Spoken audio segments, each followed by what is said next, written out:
Ram Ram. Sir नमस्कार. आपलं नाव? प्रशांत विक्रम जाधव, मुक्काम पोस्ट सातमाने, तालुका मालेगाव, जिल्हा नाशिक. जिल्हा नाशिक.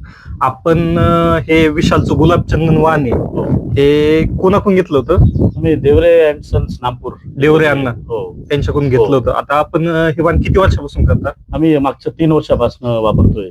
3 वर्षापासून गुलाबचंदन, हो. वापरता. आता तुम्हाला दरवर्षी कसं वाटलं म्हणजे वाण विशालचं गुलाबचंदन? बियाणं खूप सुंदर आहे. त्याचं जर्मिनेशन 100% आहे आणि क्वालिटी मार्केटमध्ये कांदा जेव्हा विकायला जातो आपण, हा. त्यावेळेस व्यापारी पूर्ण रेट चांगला भेटतो ताकदीने म्हणजे आपल्या शेतकऱ्याच्या मनासारखा रेट भेटून हो, जातो 100% हो.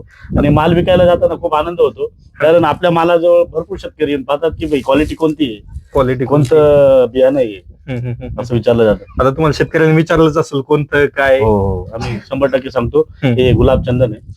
आता हे आपलं 3रं वर्ष. या वर्षी किती किलो टाकलं होतं आपण बियाणं? आम्ही लगभग 32 किलोच्या आसपास टाकलं होतं. या वर्षी 32 किलो हो, टाकलं हो. होतं. आपली या वर्षीची लागवड कधीची आहे? 8 नोव्हेंबरची लागवड आहे साहेब. 8 नोव्हेंबरची. हो. आता ह्या वर्षी तुम्हाला क्वालिटी वगैरे कशी वाटते, साईज वगैरे? क्वालिटी आता तुम्ही पाहतच आहेत. हो, क्वालिटी आम्ही तर पाहिलीच आहे, पण तुम्हाला कसं वाटलं ती क्वालिटी? 100% एकदम छान, सुंदर क्वालिटी. दरवर्षी प्रमाणेच क्वालिटी हो, भेटते? दरवर्षाप्रमाणे मागच्या 3 वर्षापासून सेम क्वालिटी. Same quality. हो. कांद्याला साईज वगैरे हो, साईज आणि आकार कसा वाटतो कांद्याचा तुम्हाला? एकदम गोल आणि एकदम असं साईज परफेक्ट वाटते एकदम. आता जसा तुमच्या हातामध्ये कांदा आहे तसा शेतामध्ये का हो कांदा? हो, संपूर्ण शेतात तुम्ही व्हिडिओ पण आपलं पाहू शकता की किंवा तसा कांदा आहे का नाही. बरोबर बरोबर. हो. आता तुम्ही 2 शब्द तुमच्या ह्याच्यामध्ये शेतकऱ्यांना काय सांगू इच्छिता? मार्केटला वगैरे तुम्हाला आतापर्यंत आलेला अनुभव 3 वर्ष?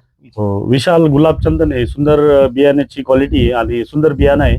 याच्यात आपल्याला आपल्या मनाप्रमाणे ऍव्हरेज पण भेटतं आणि सहजासहजी हा कांदा रोगाला बळी पडत नाही. एवढ्या खराब वातावरणात 2026 मध्ये माझ्या कांद्यावर करपा सुद्धा आला नाही. मी 3.5 फवारण्या घेतल्या फक्त. याच्यात तेच रोगप्रतिकार शक्ती चांगली असल्यामुळे जे शक्य झालं, एवढं ऍव्हरेज पण निघालं.